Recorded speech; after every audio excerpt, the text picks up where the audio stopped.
사랑하는 보아배 성도님들 반갑습니다.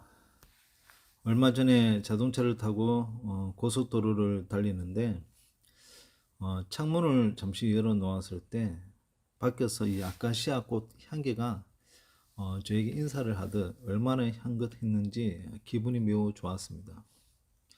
아카시아가 해마다 향기로 나에게 선물을 해주는 것을 보면서 참 감사하고 고맙습니다라는 그런 인사를 하게 되었는데요. 우리가 살면서 늘 내 곁을 지켜준 소중한 사람을 얼마나 감사하며 살았을까요?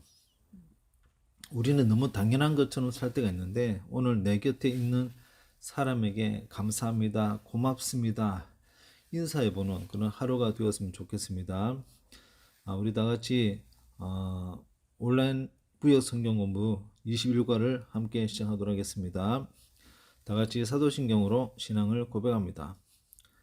전능하사 천지를 만드신 하나님 아버지를 내가 믿사오며 그 외아들 우리 주 예수 그리스도를 믿사오니 이는 성령으로 잉태하사 동정녀 마리아에게 나시고 본디오 빌라도에게 고난을 받으사 십자가에 못 박혀 죽으시고 장사한 지 사흘 만에 죽은 자 가운데서 다시 살아나시며 하늘에 오르사 전능하신 하나님 우편에 앉아 계시다가 저리로서 산자와 죽은 자를 심판하러 오시리라.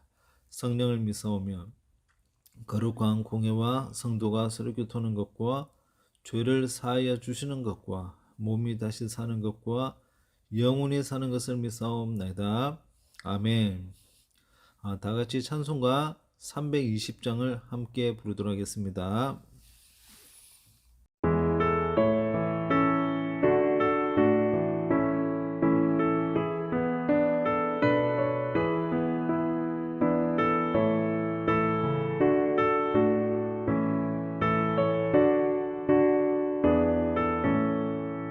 나의 죄를 정케 하사 주의 일꾼 삼으신 구세주의 넓은 사랑 항상 찬송합니다.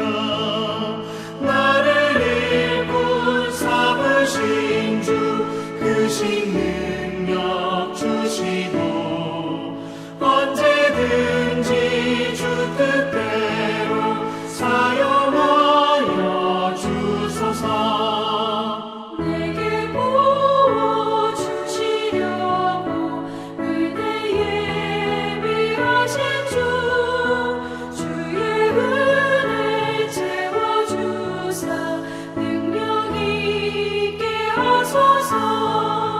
나를 일꾼 삼으신 주 크신 능력 주시고 언제든지 주 뜻대로 사용하여 주소서.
구약 성경 본문은 구약 성경 사무엘상 10장 1절에서 16절을 함께 읽겠습니다.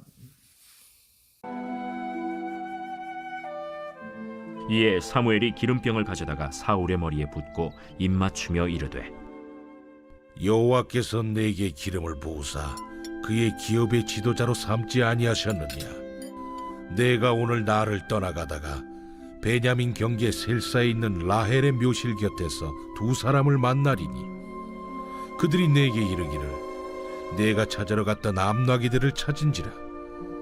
내 아버지가 암나기들의 염려는 놓았으나 너희로 말미암아 걱정하여 이르되 내 아들을 위하여 어찌하리요 하더라 할 것이요. 내가 거기서 더 나아가서 다볼 상수리 나무에 이르면 거기서 하나님을 배우려고 베델로 올라가는 세 사람을 만나리니 한 사람은 염소 새끼 셋을 이끌었고 한 사람은 떡 세 덩이를 가졌고 한 사람은 포도주 한 가죽 부대를 가진 자라.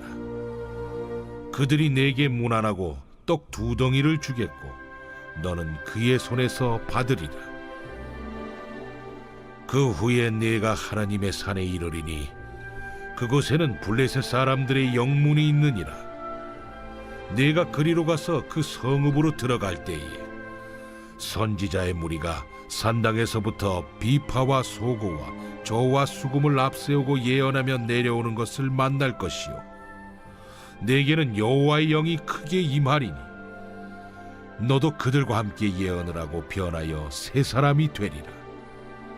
이 징조가 내게 임하거든 너는 기회를 따라 행하라. 하나님이 너와 함께 하시느니라. 너는 나보다 앞서 길갈로 내려가라. 내가 네게로 내려가서 번제와 화목제를 드리리니 내가 네게 가서 내가 행할 것을 가르칠 때까지 7일 동안 기다리라. 그가 사무엘에게서 떠나려고 몸을 돌이킬 때 하나님이 새 마음을 주셨고 그날 그 징조도 다 응하니라. 그들이 산에 이를 때에 선지자의 무리가 그를 영접하고 하나님의 영이 사울에게 크게 임함으로 그가 그들 중에서 예언을 하니 전에 사울을 알던 모든 사람들이 사울이 선지자들과 함께 예언함을 보고 서로 이르되 기스의 아들에게 무슨 일이 일어났느냐? 사울도 선지자들 중에 있느냐? 그곳에 어떤 사람은 말하여 이르되 그들의 아버지가 누구냐? 한지라. 그러므로 속담이 되어 이르되 사울도 선지자들 중에 있느냐 하더라. 사울이 예언하기를 마치고 산당으로 가니라. 사울의 숙부가 사울과 그의 사환에게 이르되 너희가 어디로 갔더냐? 암나기를 찾다가 찾지 못하므로 사무엘에게 갔었나이다. 청하노니 사무엘이 너희에게 이른 말을 내게 말하라. 그가 암나기들을 찾았다고 우리에게 분명히 말하더이다. 하고 사무엘이 말하던 나라의 일은 말하지 아니하니라. 왕을 세우는 분은 하나님이시다라는 주제로 함께 말씀을 나누겠습니다. 첫 번째 문제는 사무엘은 사울의 머리에 기름을 부어 왕으로 세우며 징조를 예고합니다. 방관로 1번에 사울에게 임할 세 가지 징조는 무엇입니까?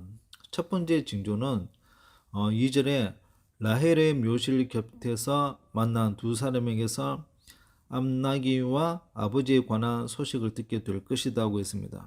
이것은 인간의 모든 걸음을 하나님께서 인도하신다는 것을 보여주는 것으로 사울로 하여금 이 모든 일을 섭리 주관하시는 하나님께 자신을 온전히 의뢰하는 것이 바로 올바른 태도임을 교훈하는 의미라고 할 수가 있겠습니다. 두 번째 징조는 3절 4절에 다볼 상수리 나무에서 베델로 올라가는 세 사람이 문안하고 사울에게 떡 두 덩이를 줄 것이라고 했습니다. 이것은 사울에게 인간 사이의 일보다 하나님과의 바른 관계 정립을 위한 하나님과의 교제가 우선되어야 함을 교훈하는 의미라고 할 수 있겠습니다. 세 번째 징조는 5절과 6절에 하나님의 산에 이르러 예언하는 선지자 무리를 만날 때 사울에게 여호와의 영이 크게 임하여 그들과 함께 예언하고 변하여 새 사람이 될 것이라고 하였습니다. 이것은 사울에게 하나님의 백성을 지도할 자는 반드시 하나님의 인도와 가르침을 받고 하나님의 영으로 감동되어야 함을 교훈하는 의미가 있습니다. 여러분, 세 가지 징조를 보면서 우리가 받을 수 있는 교훈은 성도의 직분과 사명은 하나님의 선택으로 주어진다는 것을 우리는 기억해야 할 것입니다. 1절에 보면 사무엘은 사울의 머리에 기름을 붓고 하나님께서 그를 이스라엘의 왕으로 삼았다고 하였습니다. 이것은 이스라엘의 왕정의 틀이 마련되었음을 볼 수 있는데요. 여기서 우리가 생각해야 할 것은 이스라엘의 초대 왕으로 세워지는 사울은 베냐민 지파 출신입니다. 베냐민 지파는 이스라엘 12지파 중 막내 지파 아닙니까? 그리고 사사기 21장에 보면 베냐민 지파는 비류들의 레위인의 첩, 강간 사건으로 인해 다른 지파들의 공격을 받아 이스라엘 지파 중에서 사라질 위기에 처했을 정도로 현격기의 숫자가 줄어들게 되었습니다. 인간적으로 본다면 베냐민 지파 출신으로 이스라엘의 초대 왕으로 세워진다는 것은 거의 불가능이라고 볼 수 있습니다. 당시에는 에브라임 지파와 유다 지파가 거대한 양대 지파로 자리를 잡고 있었거든요. 어떻게 보면 사울은 이스라엘 내에서 가장 힘이 미약한 베냐민 지파에서 왕이 세워졌다는 것입니다. 그러나 사울이 왕으로 기름 부음을 받은 것은 하나님께서 사무엘에게 지시함으로 이루어진 일입니다. 그러니까 이러한 정황들을 볼 때 사울이 이스라엘의 초대 왕으로 세워지게 된 것은 하나님의 섭리가 작용하였음을 보여줍니다. 사울은 하나님의 선택과 섭리에 의해서 이스라엘의 왕이 되었음을 말해주고 있습니다. 하나님께서 사람을 세우실 때 어떤 인간적인 좋은 혈통이나 가문, 여러 좋은 조건들이 전혀 고려의 대상이 되지 않았음을 알 수 있습니다. 우리는 하나님이 주시는 직분과 사명은 오로지 하나님의 선택으로 말미암았다는 사실을 기억하면서 직분을 소중하게 생각하면서 감사하는 마음으로 감당할 수 있기를 간절히 바랍니다. 방관로 2번에 사무엘은 사울에게 이 징조가 임하고 난 뒤 어떻게 하라고 말합니까? 정답을 보니까 기회를 따라 행하라고 하였습니다. 하나님께서 주신 기회를 놓치지 말고 잡아서 잘 선용하라는 것입니다. 사실 사울이 사무엘을 만나기 전까지는 그가 왕이 된다는 것은 꿈도 꾸지 못할 일이었습니다. 그러나 사울은 이제 사무엘을 만나 기름 부음을 받게 되어 이스라엘 초대 왕이 될 꿈을 가질 수 있게 되었습니다. 더욱이 사울은 사무엘로부터 왕이 될 징조가 나타날 것이라는 말도 들었습니다. 그러므로 사울은 그 징조를 보면 그것이 하나님께서 주신 기회인 줄 알고 그것을 잡아야 하였습니다. 만일 그가 이 기회를 붙잡지 않는다면 그는 왕이 될 꿈을 이룰 수 없었습니다. 그런데 하나님은 사울뿐 아니라 모든 성도들에게도 각기 다양한 기회를 주십니다. 그리고 사울에게 징조를 주어 그 기회를 깨닫게 하셨듯이 다양한 방법으로 하나님께서 주신 기회를 깨닫게 하십니다. 우리는 이 기회를 잘 잡아야 합니다. 하나님께서 주신 기회를 알고 잘 선용하여 지혜로운 성도로 살아갈 수 있기를 바랍니다. 그리하여 하나님이 주신 기회에 적극 부응하기만 하면 놀라운 일을 이루도록 역사해 주실 것입니다. 우리는 기회가 주어졌을 때 자신의 어떤 능력만을 보며 망설이게 되고 부담스러워할 수 있을 것 같습니다. 그러나 그 기회를 잘 포착하지 못하며 아무것도 이루지 못할 뿐만 아니라 결과적으로 실패하는 인생을 살 수밖에 없다는 것도 기억해야 합니다. 사람의 성공 여부는 나에게 달리는 것이 아니라 하나님의 손에 달려 있음을 우리는 평생 기억하면서 살아가야 합니다. 두 번째 문제는 사무엘의 예언이 응하고 사울에게 하나님의 영이 크게 임합니다. 방관로 1번에 사울이 사무엘에게서 떠나려고 몸을 일으킬 때 하나님은 사울에게 무엇을 주셨습니까? 정답은 9절에 보니까 새 마음을 주셨다고 하였습니다. 이게 무슨 의미인가 하면 앞에서 언급했듯이 이미 사울은 사무엘에게 기름 부음을 받았고 또 이스라엘의 지도자 즉 왕으로 세움을 받게 되었습니다. 또한 사무엘은 세 가지 징조를 예언함으로써 사울에게 확신을 주었습니다. 그런데 가장 큰 관건은 바로 그의 마음이 내키고 그것을 자원해서 할 만큼 마음에서 우러나오는 것이 무엇보다도 필요하다는 것입니다. 그러나 사울은 지금 그럴 만한 상황이 아니었고 그의 마음은 아직 정리되지 않았습니다. 그저 혼란스러울 뿐이었습니다. 과연 자신이 왕이 될 수 있을까에 대한 염려가 그의 마음을 짓누르고 있었던 것입니다. 그래서 하나님께서 그의 마음을 새롭게 바꿔주셨습니다. 사울 자신이 스스로 긍정적인 생각과 적극적인 사고방식으로 변화가 찾아온 것이 아닙니다. 하나님께서 바꾸어 주신 거예요. 우리 인간은 스스로 아무리 원하고 노력한다고 해도 결코 자신을 변화시킬 능력이 전혀 없습니다. 예레미야 19장 9절에 말씀하고 있듯이 만물보다 거짓되고 심히 부패한 것은 마음이라고 하였습니다. 인간의 부패한 마음, 인간의 뒤틀려진 본성은 오직 창조주이신 하나님에 의해서만 변화가 가능한 줄 믿습니다. 이 사실을 너무나도 잘 알고 있었던 다윗이 어떻게 고백을 합니까? 시편 51편 10절에 하나님이여 내 속에 정한 마음을 창조하시고 내 안에 정직한 영을 새롭게 하소서. 우리는 다 변화된 사람으로 하나님 앞에 서 있습니다. 이전에는 죄의 마음을 가지고 살았지만 이제는 의의 마음, 예수님께서 우리 안에 내주하시기에 변화된 그리스도인으로 살아갈 수 있기를 간절히 바랍니다. 방관로 2번에 사울이 선지자의 무리를 만났을 때 그에게 어떤 일이 일어나게 되었습니까? 정답은 하나님의 영이 크게 임하여 그들 중에서 예언을 했다고 하였습니다. 선지자의 무리가 사울이 하나님의 산에 도착했을 때 본문 5절에 비파와 소고와 저와 수금을 앞세우면서 이미 모여서 찬양을 하고 하나님께 예배하고 있었습니다. 이것은 사울이 하나님의 산에서 그냥 하나님 은혜를 받고 그냥 성령을 받은 것이 아님을 알 수 있습니다. 선지자들이 모여서 집회를 열고 예배를 드리는데 참석해서 그들의 영접을 받고 거기서 은혜와 성령을 받은 것입니다. 우리가 여기에서 깨달을 수 있는 것은 모임과 예배의 중요성입니다. 거룩한 모임과 예배가 많다는 것은 그만큼 은혜 받을 기회가 많다는 것을 의미하는 거 아닙니까? 그래서 우리는 항상 모이기를 힘쓰고 예배 드리는 일에 힘써야 합니다. 6월 3일 금요일 오전 10시에 연합구역 예배가 교회 본당에서 가지게 되어집니다. 우리 성도님들께서는 연합구역 예배에 적극 참석해 주시고 또 각 구역 예배가 활성화되도록 우리 모두 힘썼으면 좋겠습니다. 예배도 수요 예배와 금요 예배에도 적극 참석하는 일에 힘쓰는 우리 보아배 성도님들 꼭 되기를 간절히 바랍니다. 방관로 3번에 사울은 사무엘과 일에 대해 묻는 숙부에게 뭐라고 대답을 합니까? 정답은 암나귀에 관한 일은 이야기하였으나 사무엘이 들려준 날의 일은 말하지 않았습니다. 사무엘이 말한 날의 일, 곧 그가 왕이 될 것이라고 한 것에 대해서는 침묵을 지켰습니다. 이것은 사울의 지혜와 그 사람의 됨됨이를 잘 보여주고 있는 것 같습니다.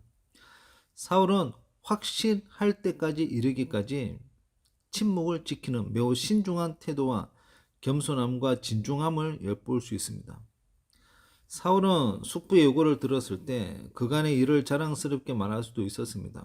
내가 사무엘에게 왕으로 기름 부음을 받았고 이제 곧 이스라엘의 초대 왕이 될 것이라고 말하게 되면 가문의 영광이고 자랑스러울 것입니다. 그런데 사울은 꼭 필요한 말만 하고 침묵하였습니다. 그는 자랑은 고사하고 자객이 일어난 일조차도 알리지 않았습니다. 우리가 여기서 깨달을 수 있는 것은 무엇입니까? 성도는 말을 해야 할 때와 침묵할 때를 구분할 수 있어야 합니다. 전도서 기자가 뭐라고 말했습니까? 우리에게 말을 할 때가 있고 침묵할 때가 있다고 전도서 3장 7절에 말씀하고 있습니다. 그런데 많은 사람들이 이것을 잘 구분하지 못하고 정작 말해야 할 때는 침묵하고 침묵할 때는 말을 하는 경우가 얼마나 많은지 모릅니다. 그래서 잠언 10장 19절에 말이 많으며 허물을 면하기 어려우나 그 입술을 제어하는 자는 지혜가 있느니라고 말씀합니다. 또 잠언 11장 12절에도 지혜 없는 자는 그의 이웃을 멸시하나 명철한 자는 잠잠하느니라고 말씀하고 있습니다. 또한 잠언 15장 28절에 의인의 마음은 대답할 말을 깊이 생각하여도 악인의 입은 악을 쏟느니라고 하였습니다. 우리말에도 3번을 생각하고 대답을 하면 실수가 없다고 하였습니다. 많은 사람들이 이 진리를 깨닫지 못해서 하나님께 놀라운 은혜를 경험하고도 한마디의 말 실수로 그만 은혜를 쏟아버리는 경우가 얼마나 많은지 모릅니다. 그러므로 우리는 말을 최대한 지혜롭게 가려서 할 수 있어야 합니다.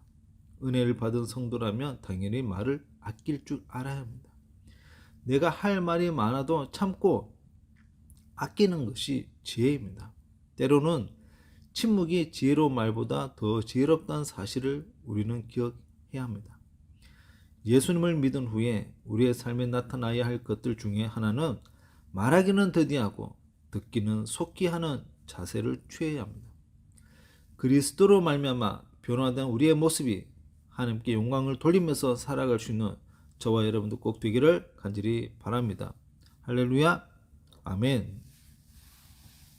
다 같이 중보 기도하겠습니다. 하나, 성도들의 마음을 활짝 열어주셔서 다시 현장 예배에 적극 참석하여 모든 예배의 열정과 감동이 있고 6월 3일 연합구역 예배 기점으로 모든 구역 모임이 잘 활성화되어 부흥을 경험할 수 있도록. 둘, 교회 설립 70주년 항존지 선거가 은혜 중에 준비되어 하나님께서 주신 직분을 소중하게 생각하는 일꾼들이 잘 선출될 수 있도록.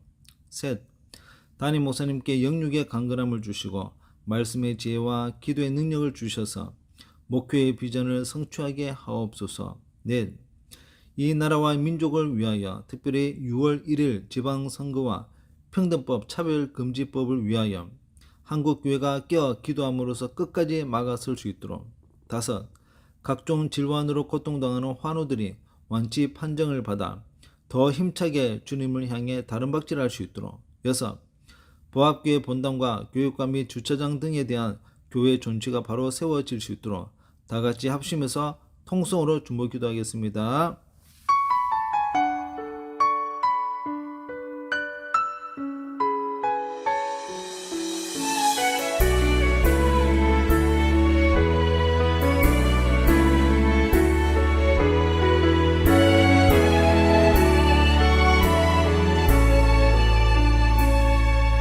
전능하신 나의 주 하나님은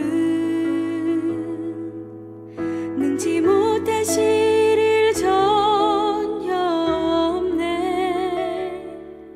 우리의 모든 간구도 우리의 모든 생각도 우리의 모든 꿈과 모든 소망도 신실하신 나의 주 하나님은 우리의 모든 괴로움 받고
하나님 아버지 감사합니다. 오늘 우리에게 주신 말씀을 깊이 생각하기를 원합니다. 하나님께서 우리에게 주신 직분과 사명을 소홀하게 대하는 것이 아니라 소중하게 대하여 일평생 하나님의 나라와 의를 위하여 쓰임을 받도록 인도해 주옵소서. 은혜 받을 수 있는 기회가 왔을 때 그냥 떠내려 보내는 것이 아니라 적극적인 태도로 은혜의 기회를 잘 포착할 수 있는 믿음을 더하여 주옵소서.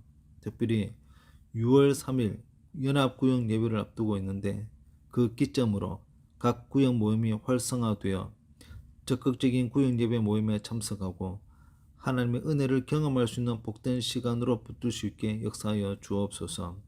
계속해서 5월 가정의 달을 보내고 있습니다. 우리 교회에 속한 가정이 성경적 가정의 모습으로 우뚝 세워질 수 있도록 인도해 주옵소서. 부모님들이 자녀들을 향하여 최선을 다해 책임을 질 수 있는 모범적인 신앙관을 물려줄 수 있게 하옵소서. 담임 목사님 목회의 비전을 잘 성취할 수 있도록 모든 성도님들이 한마음으로 협력할 수 있도록 역사하여 주옵소서. 담임 목사님 한 해 말씀을 준비하실 때마다 영육의 강건함으로 인도해 주옵소서. 이 나라와 민족이 하나님 말씀으로 돌아올 수 있게 하시고 특별히 6월 1일 지방자치선거를 앞두고 있는데 하나님 나라와 국민들을 위한 바른 정책을 펼칠 수 있는 일꾼이 선출될 수 있게 하옵소서. 우리 교회에서도 교회 설립 70주년을 맞아 항존지 선거를 앞두고 있는데 주님께서 기뻐하는 일꾼으로 세워 주옵소서. 각종 질환으로 고통받고 있는 환우들을 위로와 격려로 힘을 얻어 자리에서 일어나 주님을 향해 잘 다름박질할 수 있는 성령의 능력을 경험하게 하옵소서. 이 모든 것을 믿사오며 거룩하신 예수님 이름으로 감사 기도드립니다. 아멘. 다 같이 주기도문으로 제21과 구역 성경 공부를 마치도록 하겠습니다. 하늘에 계신 우리 아버지여, 이름이 거룩히 여김을 받으시오며 나라의 임하옵시며 뜻이 하늘에서 이룬 것 같이 땅에서도 이루어지이다. 오늘날 우리에게 일용할 양식을 주옵시고 우리가 우리에게 죄의 지은 자를 사하여 준 것 같이 우리의 죄를 사하여 주옵시고 우리를 시험에 들게 하지 마옵시고 다만 악에서 구하옵소서. 대개 나라와 권세와 영광이 아버지께 영원히 싸움내다. 아멘.